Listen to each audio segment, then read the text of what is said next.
Well, I've got Brian Oakes on the phone with me right now, and it's Brian's turn. We're going to be creating Brian's page on the website, and it's time to talk to Brian and find out just who Brian is. You might not know who he is, but his fingerprints are all over KVTT and Power FM.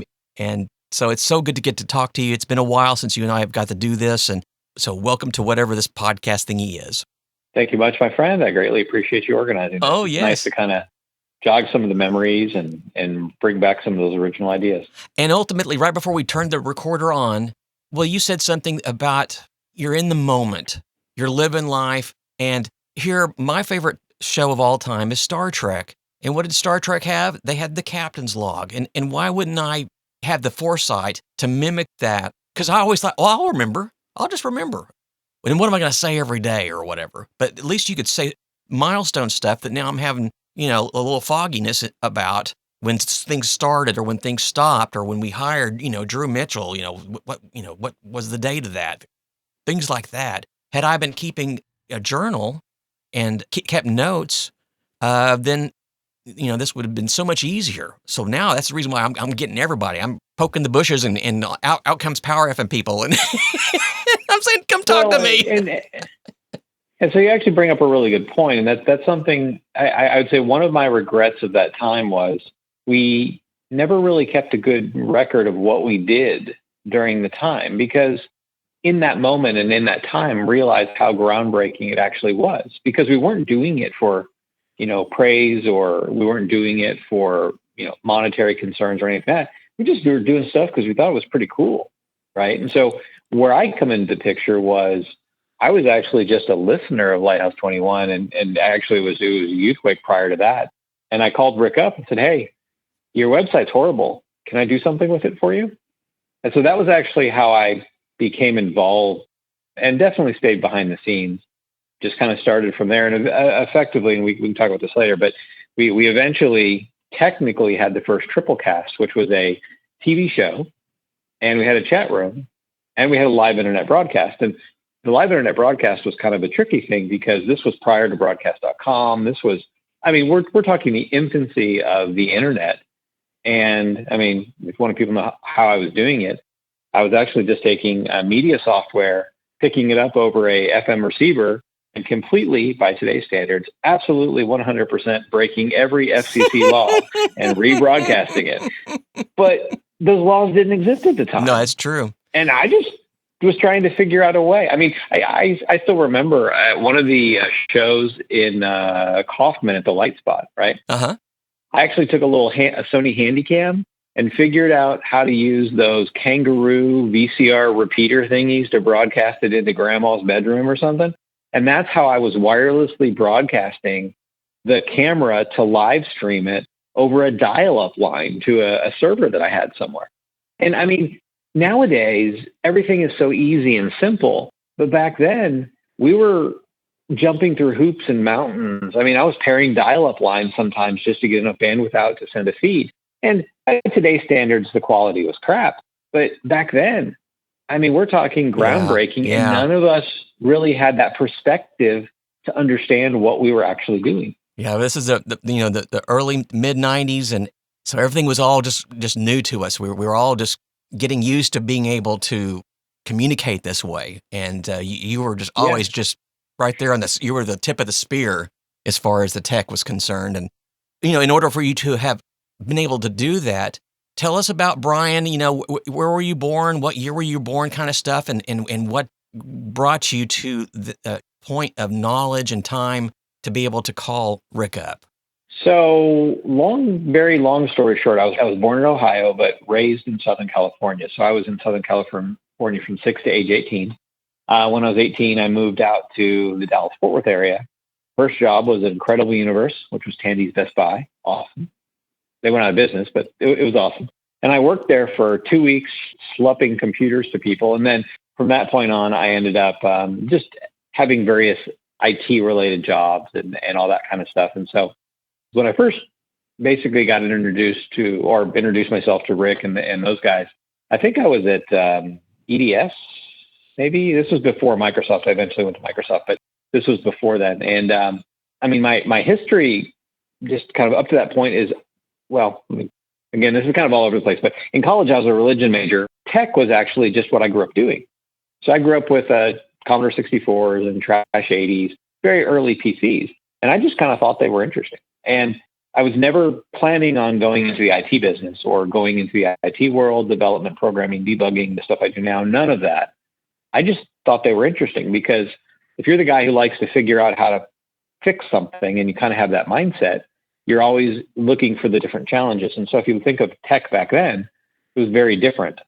You had to really want to solve it. There were really no easy answers because the technology was just at a different scale, kind of like, radio engineering back in the day, right? You had to be a bit more on the technical side. Yeah. And now it's swap and replace, but back then you had to figure out what resistor or what, transcoder was wrong and do a lot more of the engineering that you don't have to do now. So I was fortunate enough to grow up in that generation.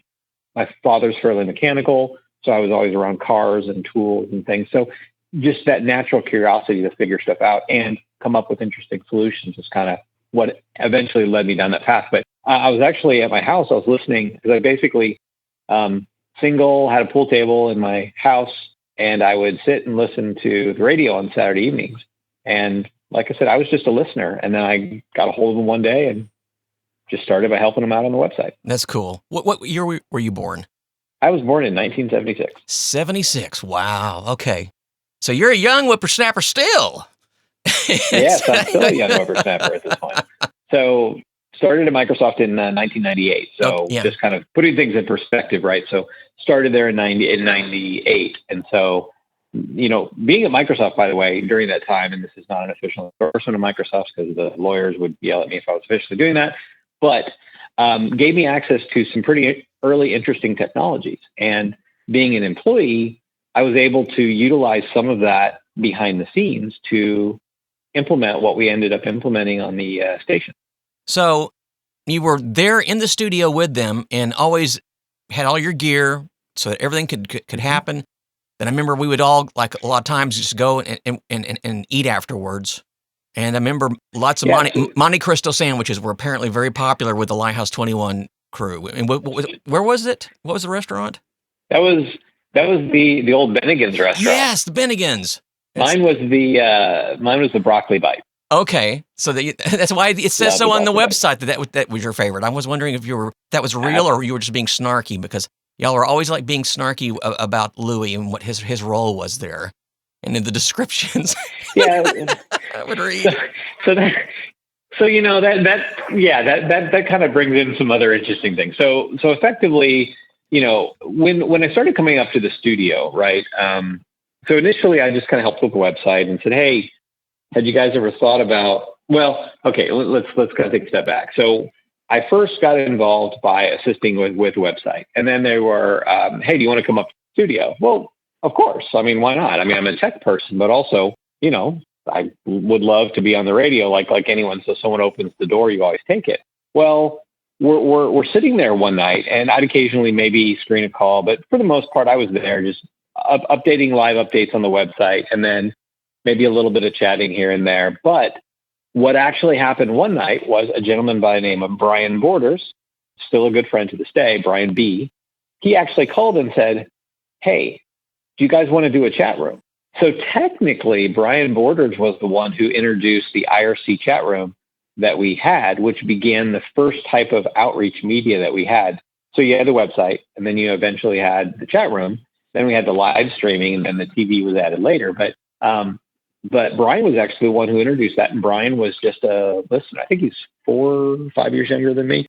So he was actually just a listener. He called in, and he and I synced and have been super good friends to this day. And so his thing was, "Hey, why don't you do a chat room, an IRC-based chat room," which is IRC is Internet Relay Chat, for all you young kids. That would be the equivalent of Discord, sort of, in a sense. Okay. And so you had an IRC chat room. And with the IRC chat room, we basically would allow people to connect in and chat. So that was the first time that beyond a phone call into the radio station, the people on the air talking would actually get real live updates, like real live feedback. And so if you remember in the Lighthouse 21 format, it was effectively 2 hours of music, and then there was an hour community program, right? Mm-hmm. So during that community program, it was super easy it worked out really well. So the users could actually provide instant feedback. So it came to, Rick or Ted, whoever's doing the discussion, they would, hey, is there any information from the chat room? And we would actually get live feedback right then. So it was adding an additional dimension to the conversation that we were having, even way back then.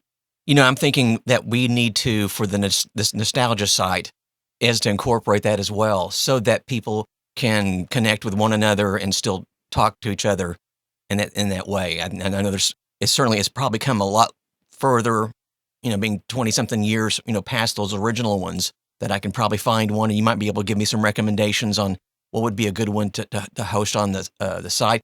Brian has hosted all my websites, my other business websites, the internet stations I've done all these years. You're still doing that? Still got your little box? Is it time to replace it? Have you done that already, or are you just leasing it? I keep thinking, where is it at? Where's your cloud? So back then it was actually equipment in my house. Right? Right. So again, back then, so for the techie people, I actually had a T1, which was 1.5 megabit commercial grade service in my residential house in Southwest Fort Worth. Getting a T1 in your house is just, you got to have some weird conversations with the telephone company. But at that point, we were able to get that. And so I actually had in my front bedroom servers providing IRC stuff. That was where all of the radio streaming was relayed off of. I had an FM receiver, as well as all the chat rooms, websites, etc.